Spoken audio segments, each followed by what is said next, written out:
Hey, it's me, Jazzy C, and alright, Hytale just released, and my goal with this video is simple. To this day, I remember the first time I played Minecraft. I remember the call my brother gave me to tell me about it. I remember playing the creative version for free in the site, and then getting my dad to buy the game, and then playing it while watching Pexels Jr.'s tutorials. Or good old Minecraft dad. So I wanted to see how Hytale's current early access experience compares to the old Minecraft 1. Not in terms of nostalgia or the feelings, of course, just in the actual content and gameplay. Early access against early access. Now, if you aren't up to date, here's a quick time-lapse of Hytale's history. It starts development, trailer goes out, Riot acquires Hypixel, project lead changes to another co-founder, Noxy, scope creep happens, and then the team does the thing that every amateur creative does online. They get too good at their craft, so they look back at the work they have already made and start redoing everything because they think it's all garbage. This, if you have been around for any significant amount of time in the internet, is known in the business as a bad idea. Most projects that go through this never get released. And that's what happens. Years pass with little to show for it, Riot cancels the project, previous project lead Simon comes back, and with the cooperation of Noxy and Riot, he reacquires Hypixel. Project restarts using the old build before the dumbass engine change, shoving whatever the they did for half a decade into a trash can, and then work 2 months on the old version of the game to get it up to snuff for an early access release. Sales explode, they have enough budget now to do game development for 2 years, and here we are. A weird tale with a somewhat happy ending. Questionable decisions aside, it's cool that Hytale wasn't just shoved into an IP desk somewhere to rot just because Riot didn't want to do anything else with it. So, the game. Right away, the presentation is miles beyond Minecraft. Of course, back then, dumbass Notch was the only one working in the game. The creeper being his attempt at a pig speaks for itself. It doesn't, that's an unreasonable thing to say, but f*** him. Really? Anyway, Hytale clearly had an actual art team with some stellar direction. Granted, although the art looks good, it does look more generic than Minecraft's iconic retro style. The lighting is smooth and set up to really put you into the atmosphere the devs want. It has dynamic lighting. The atmosphere and lighting is also dynamic in that sense that it follows the weather and biomes you're in. You're not my Mary. Who said that? The changes are drastic and really give a different feeling to every place. Though there are some weird, seemingly random atmospheric changes that happen out of nowhere seemingly. I think that's a bug. The world generation did also make interesting landscapes. I found some jutting rocks in the middle of a green meadow surrounded by these lush forests and a swamp with an unfriendly neighbor. What is that? It's a green guy?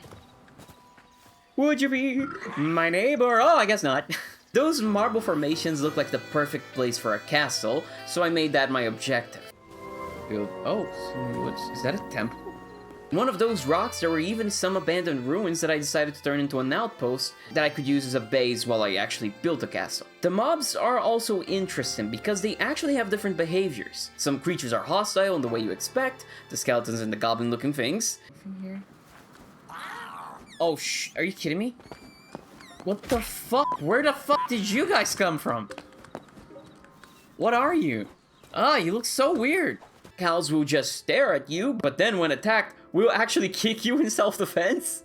Oh, talking about cows. Talking about cows. Ow! Fuck! It fucking kicked me. Deers are skittish and burst into a sprint when you get too close. A snake defends its ground.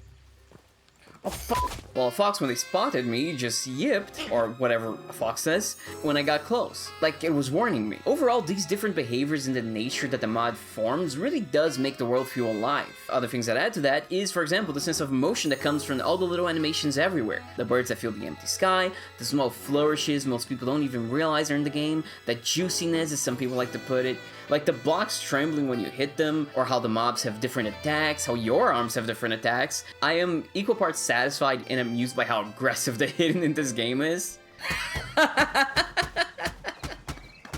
Okay, this lapping is really funny. All of this supported by a rich soundscape. You hear torches burning, the furnace working, the wind, the far better spread out music unlike Minecraft's random bursts of... That shit's a jump scare all on its own. There's also the chunky sound of your hits on blocks, which honestly might be a bit too chunky compared to everything else. It does make a sick beat though. It all coalesces into a very cozy and alive presentation that does make it seem less like a horror game than the original Minecraft did. back on Alpha. There's a reason Herobrine became so popular, and it's because that fucking game felt so creepy with the fog, the silence, the artificial feeling of everything, the weird world generation. Like, it's almost like that Source engine-like creepiness, you know? Beyond the presentation and other details, I appreciate the additions and changes to the core gameplay elements that form games like Minecraft. All of them have been altered in some form. Let's talk about the game feel for a second. There's so many little things that make it feel so smooth and satisfying. The furnaces ding when they're done, which is very useful. There's a ledge grabbing mechanic. In fact, the whole feel of moving around is much different and much better, I think. A little bit too floaty, but overall better. Like, the auto hopping thing messes me up a little bit. Maybe they made it a bit too sensitive. Minecraft didn't have that when I played it, and I know it does now, so I never really got used to it. It feels weird to me. Either way, the jumping feels better overall, and it also has variable heights. Like, if you hold the jump button, you can jump up to 2 blocks. Any type of stone or wood can be used for recipes that require those things, which circumvents the whole Minecraft dumbass thing where they added the different types of rocks and then you could make cobblestone tools with those blocks. Like, I think they fixed it now, but like, it took far too long, right? There's a map menu. Like, Minecraft's maps were always hot garbage. This is and has always been the superior option to implement menus on this type of game. Like, it's so easy to get lost. Trees have gravity, making them fall all at once when you cut enough of their trunk. Oh, okay, so the whole tree falls down. Alright. Oh, wow. This tree has roots. What the hell? I did not expect this. What is this? Good physics and sensible plant biology? That's crazy. Nah. That's not how any of this worked. This game's whack. Which was a thing that had been on Minecraft mods for a long time, and usually I don't like it, but it's just annoying in Minecraft, hunting down the tree branches so you don't leave the forest with a bunch of awkward hovering clouds of leaves. This is just a better solution. Hidden anything in this game feels so chunky. I do love it. Like, it's so aggressive. Look at that. Die. When it comes to spelunking mining, there is an unexpected, super clever thing they do. The ores in this game are actually jetting pieces of material from the block, instead of simple texture changes. This ends up making ore far more easy to spot. Not to mention, the outcropping of ore is reflective, which helps even more because as you're going to be traveling with torches or in the dark, those things will glint. It makes it far less likely that you will pass by ore without realizing it. It's a type of clever quality of life change that I didn't even know I wanted. So I entered a cavern to get the next tier of equipment beyond crude, copper. So while spelunking, I found this little treasure trove right next to some, well, that was awkward.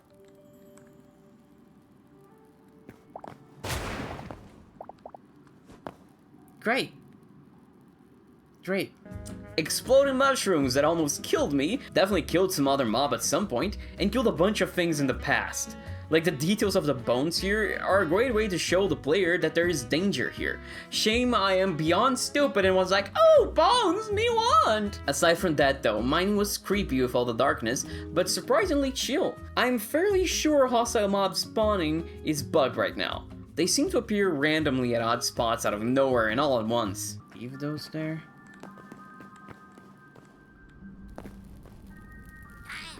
Oh, fuck. I don't want to know what that was. I think I'm done. I think I'm good. But back to the ore trove. Look how incredible this little place is. It truly looks like some hidden treasure of how many glinting ores are around here. And further below this, I also found hell. But that's for you to find out more about because I was focused on building a castle. Don't want to spoil everything for you, I guess.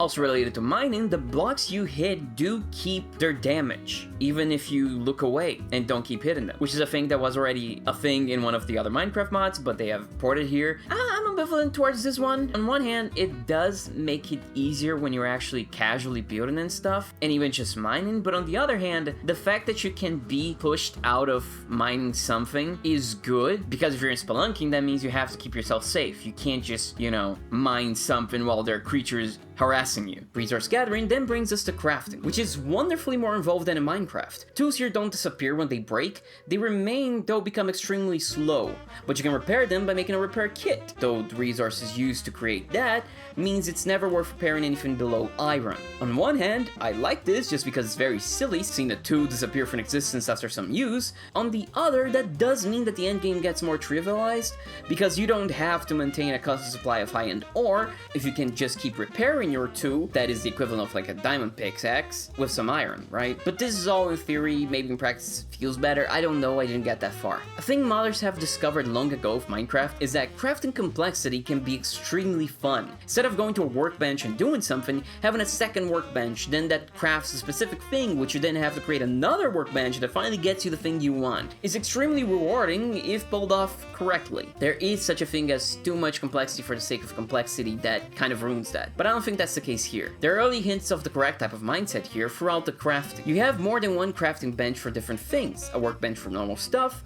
a builder's workbench that gives you new decorative options for builders like myself, which is a great thing. Like, this is the type of thing that shows that they know the different types of players and are trying to appeal and give all the players things to play with, not just lean too much on the combat and not give enough building for the builders, that kind of stuff. But yeah, the builder's workbench, it just gives you cosmetic or completely different items based on whatever block you put in. Like, just this workbench already probably has more blocks than Minecraft did in its release, you know?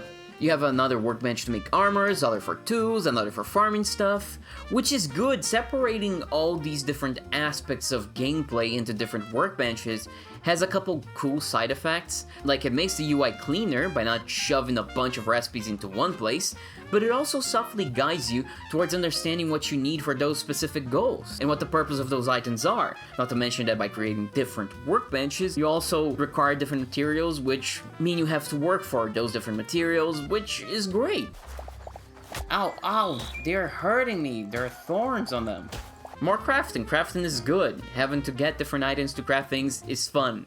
It's part of the fun of the game. It's the craft. It's literally half the game. Anyways, the soft guiding also means that you also don't have to fucking alt-tab every 5 minutes to get the wiki out to figure out what the fuck you're supposed to be doing with all these items, which is a real problem with Minecraft. Another thing regarding these workbenches is that all of them pretty much can be upgraded. There are tiers of workbenches, and if you have good materials and ores, you can upgrade them to higher tiers, which makes them better and faster, I guess. Which is a thing that I think other crafting games have, like Rust, I think. And it's a pretty cool progression tree, which gives you all the more reason to go for the ores aside from just making better tools, you know? When it comes to the recipes, the cleverness of the added complexity shows. For example, the iron tools require leather to be made. That gates them behind slightly more effort, meaning you can't just blaze through the progression system like you can in Minecraft, while also making you interact with other systems. Because to get leather, you need to tan hide, so you need to make a tanning rack, which does require hide, and to get hide, you're either going to have to hunt, or more efficiently, create an animal pen, which then requires you to do some farming. Because to make an animal pen, you're probably going to need feed to lure the creatures in. Tying the most important tools of this type of game while mining and crafting to different systems is just great game design. Granted, Minecraft mods did at times create needless complexity by doing this, putting intermediate items or machines that are only used to craft one very specific thing and then never used again kind of feels like a waste of time, so here's hoping Hytale devs avoid that pitfall. Finally, we have combat. Combat, as already mentioned, feels much more fluid and satisfying due to different animations. They also already implemented shield, which are a way later addition to Minecraft. You can also get different drops from slaying mobs, which is a good thing to do to reward players who really like combat. Oh, it's the birds. This shadow of the birds was like, what is this? Back in my day, Minecraft didn't have birds. I don't know why I warbled my voice there. Old people don't warble their voice, like that's a sheep. Why did I do that? Apparently, I subconsciously think that old people are sheeple. Old people are sheeple. Like, I got a sword that was just as good as a copper one by defeating some mobs with a crude sword. There's a plethora of different weapons, daggers, battle axes, swords, etc. And what got me by surprise is this. Alright, you next, bitch. What the hell was that? What the hell is that sound? Oh, whoa. Okay. Why is it glowing? What the hell? Did I ult? There's ulting? There's ult? That's crazy. After several hits, your weapon gets charged up and you get a super attack, an ult, which is kind of an awesome idea. I love it. Not overly complex, but adds more to the combat than just the movement and attacking and blocking. The hell? Oh yeah, I killed your parents. Reminds me of the Oregon Trail musical. He's gonna grow up to seek revenge with his buffalo friends. Ultimately, the feeling that I came out with from this game is that the people who made it really understand what feels good about Minecraft's design. They are people who have spent a lot of time in the community and a lot of time with the game to the point that they know what people like, what the people dislike, the way the systems interact, the game design knowledge that comes from hours of passion and gameplay. And they're also not afraid to take a cue from Minecraft's many mods, which is great. Learn from what comes before. And it feels particularly great because I, and evidently others, have had a growing satisfaction of Minecraft. Content is slow, disjointed, systems barely interact, and even if you go to the modding scene, it all just feels like it's built on the creaky bones of an old beast that really ought to just settle down and rest. So that's why Hytale feels so good right now, and why I feel so positive about it, because it does really feel like a true successor to Minecraft. It offers, or aims to, give you the powerful customization that has kept Minecraft alive for a long time, but with greater ease and with more robust tools, while also just having more interesting things to offer out of the gate. It feels like an evolution of the Minecraft concept, unlike other clones that have come before, who kind of try too hard to be clones, or feel too disjointed. I, anyways, have high hopes for the future here, and I just hope that they do better decisions from now on.